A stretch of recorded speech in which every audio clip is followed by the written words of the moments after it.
Disclaimer. பொறுப்பு திறப்பு. தங்களுக்கு அமானுஷ்ய நிகழ்வுகள் நடந்ததாக நம்பிய சிலர் சொன்னவற்றை தொகுத்து வழங்குகிறோம். அவர்கள் சொன்னதை எந்த விதத்திலும் சரிபார்க்கப்படவில்லை. ஆவி, பேய், சாத்தான் இவைகள் அறிவியல் பூர்வமாக இதுவரை நிரூபிக்கப்படவில்லை. இதுவரை கண்டிப்பாக இந்த சேனலில் பதிவுகள் உங்களை ஏமாற்றாது, உங்களுக்கு சுவாரஸ்யம் ஏற்படுத்தும். ஆகவே சேனலை சப்ஸ்கிரைப் பண்ணிக்கொள்ளுமாறு கேட்டுக்கொள்கிறேன். ஆரம்பிக்கலாமா?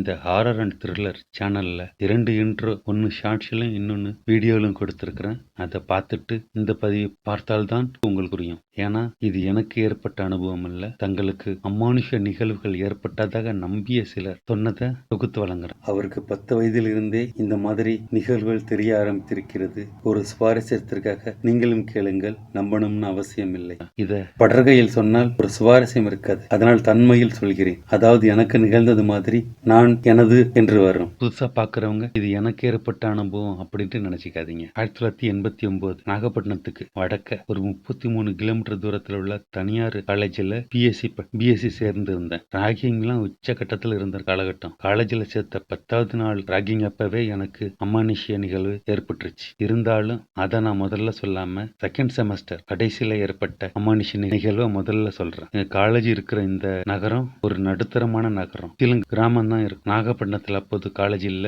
திருவாரூர் அல்லது காரைக்கால தான் காலேஜ் இருக்கும். எங்கள் கல்லூரி ஒரு கிறிஸ்துவ கல்லூரி. நான் ஒரு கிறிஸ்துவன் என்பதால் எளிதில் அட்மிஷன் கிடைச்சிருச்சு. ஒரு 50 கிலோமீட்டர் தூரத்துல இருந்து போறவங்க ஹாஸ்டல்ல அல்லது வெளியில ரூம் எடுத்து தங்கி தான் படிக்கணும். நான் வெளியில ஒரு ரூம் எடுத்து சனி ஞாயிறுனா ஊருக்கு வந்துருவேன். எக்ஸாம் நேரத்துலயும் ஹாஸ்டல்ல தங்கி இருக்கிற கிளாஸ்மேட்டோட சேர்ந்து ஒன்னா தான் படிப்போம். நாங்க படிக்கிற இந்த ஊர்ல சீனிவாசான்னு ஒரு தியேட்டரு, இதை விட்டா 3 கிலோமீட்டர் தூரத்துல தரங்கம்பாடியில ஒரு தியேட்டரு, அதை விட்டா 5 கிலோமீட்டர் தூரத்தில் உள்ள காட்டுச்சேரின்ற ஒரு சின்ன கிராமத்தில் ஒரு டூரிங் டாக்கீஸ் இருக்கும். 3 சினிமா தியேட்டர் தான். சீனிவாச தியேட்டர்ல ஒவ்வொரு வெள்ளிக்கிழமையிலையும் படத்தை மாற்றுவாங்க. அந்த படம் அடுத்த வியாழக்கிழமை வரும், ஓடும். வியாழக்கிழமை முடிஞ்சோன்னா வெள்ளிக்கிழமை புது படத்தை மாற்றிடுவாங்க. நாங்கள் ஸ்டடி லீவ் முடிஞ்சு தொடர்ச்சியாக எக்ஸாமுக்கும் எக்ஸாம் லீவுக்கும் வெளியில போகாம ஹாஸ்டல்லையே தங்கி படிச்சுக்கிட்டு இருந்தோம். எக்ஸாம் டைம் காலையில 10 to 1 இருக்கும், அல்லது மாலையில 2 to 5 இருக்கும். எக்ஸாம் எழுதிட்டு மிச்ச டைம்ல கொஞ்ச நேரம் ரெஸ்ட் எடுத்துட்டு படிக்க ஆரம்பிச்சுடுவோம். இன்னைக்கு கடைசி எக்ஸாம்,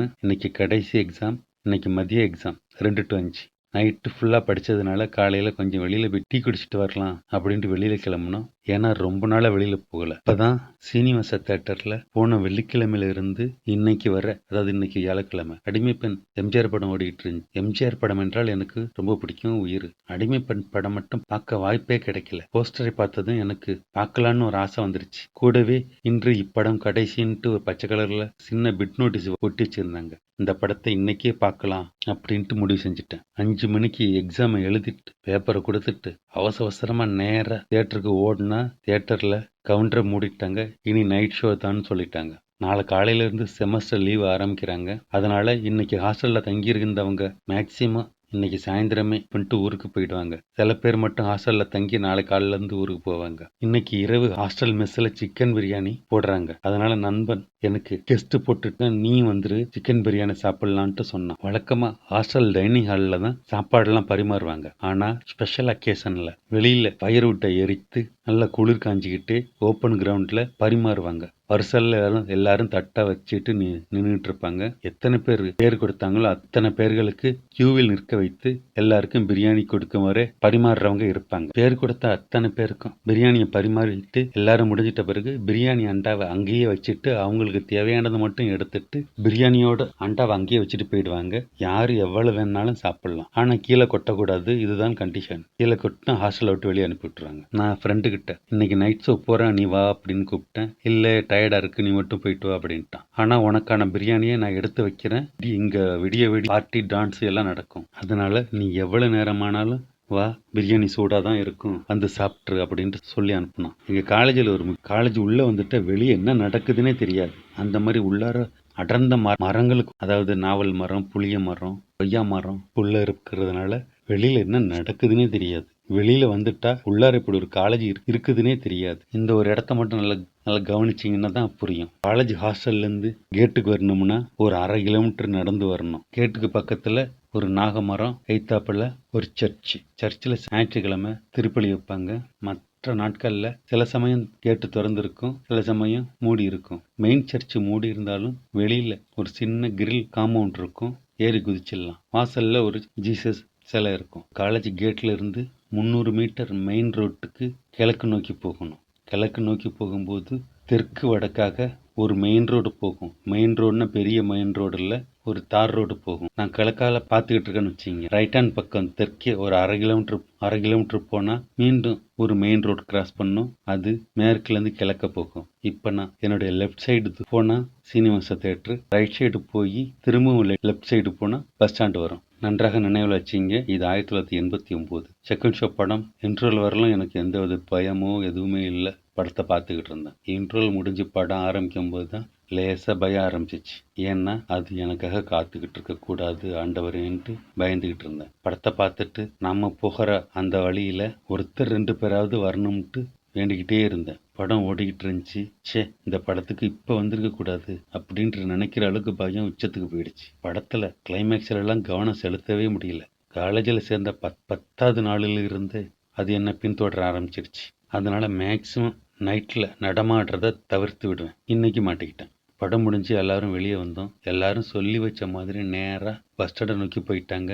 நான் தேட்டர்லேருந்து மேற்கு நோக்கி 200 மீட்டர் நடந்து திரும்ப என் வலப்பக்கம் திரும்பி அந்த மெயின் ரோட்டில் யாராச்சும் வர்றாங்களான்னு பார்த்தேன். சொல்லி வச்ச மாதிரி யாரும் வரல. நல்லா ஞாபகத்தில் வச்சிங்க, இது 1989. இன்னைக்கு மாதிரி ஸ்ட்ரீட் போஸ்டில் எல்இடி பல்பு அல்லது சோடியம் மெர்க்குரி லேம்போ இருக்காது. ஒரு 60 வாட்ஸ் பல்பு தான் அழுதுகிட்டு இருக்கும்.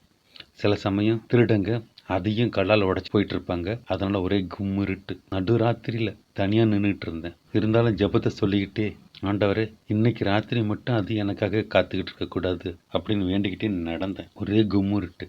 1/2 கிலோமீட்டர் நேராக போயிட்டே இருந்தேன். எல்லா பக்கம் திரும்பி பார்த்துக்கிட்டு தான் போயிட்டு இருந்தேன். எங்கேயும் அது இல்லை. ஒரு நிம்மதியாக இருந்துச்சு. நல்ல வேளை இன்னைக்கு அது வரல அப்படின்ட்டு. நான் ஒரு 1/2 கிலோமீட்டர் நடந்து பிறகு இடது பக்கம் என் காலேஜ் இருக்கும் அந்த சாலையில் திரும்பினேன். அந்த ரோட்டை சொல்லிடுறேன்னு, அந்த ரோடு காட்டுக்கருவைன்னு சொல்லுவாங்களே, வேலிக்கருவை, முள்ளிக்காடு. அது ஒரு பக்கம் நிறைஞ்சு போய் காணப்படும். இன்னொரு பக்கம் அவ்வளோதான் வீடு இருக்காது. 1-2 வீடு இருக்கும். நல்லா பூட்டி வச்சுருக்காங்க. நான் மெயின் ரோட்லேருந்து லெஃப்ட் பக்கம் திரும்பி காலேஜுக்கு போகலான்ட்டு திரும்பினேன். முள்ளிக்காட்டு ஓரத்தில், அந்த ரோட்டு ஓரத்தில் அது நின்றுட்டு இருந்துச்சு.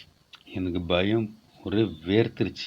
ஒரே ஓட்டமாக ஓடிடலாமான்ட்டு நினச்சேன். அது விடாது. அதனால் ஜபத்தை சொல்லிக்கிட்டே வேகமாக நடந்தேன். அப்போ தான் அது பின்னாடி இருந்து நில்லுன்னு சொல்லிக்கிட்டே வந்துச்சு. ஒன்று சொல்லணும் நில்லு, ஒன்று சொல்லணும் நில்லு அப்படின்ட்டு என் பின்னாடியே வந்துக்கிட்டு இருந்துச்சு. அது என்னை தாண்டி முன்னாடி வராதுன்னு எனக்கு அப்போ தெரியாது. அதை ஏன்ட்டு அடுத்தடுத்த எபிசோடில் சொல்கிறேன். அந்த டைம் வரும்போது சொல்கிறேன். நில்லுன்னு சொல்லிக்கிட்டே இருந்துச்சு. நான் திரும்பாமல் வேகமாக நடந்து கேட்ட தொட்ட உடனே ஓடி போய் சர்ச்சில் ஏறி இந்த இயேசுநாதர் சிலையை கட்டி பிடிச்சிக்கிட்டேன். எதிரே நகமரத்தில் அடியில் நின்றுட்டு இருந்துச்சு. ரொம்ப நேரம் நான் சிலையை இறுக்கி கட்டி பிடிச்சிக்கிட்டு இருந்ததுனால கால் வலிச்சு. அதனால் உட்காந்துக்கிட்டு இயேசுநாதர் சிலையின் காலை கட்டி பிடிச்சிக்கிட்டு இருந்தேன். எப்போ தூங்குனேன்னு தெரியாது. நான் கடைசியாக பார்க்கும்போது அது மரத்துக்கு பக்கத்தில் நின்றுட்டு என்னை கூப்பிட்டுக்கிட்டு இருந்துச்சு. எழுந்திரிச்சு பார்க்கும்போது விடிஞ்சிடுச்சு.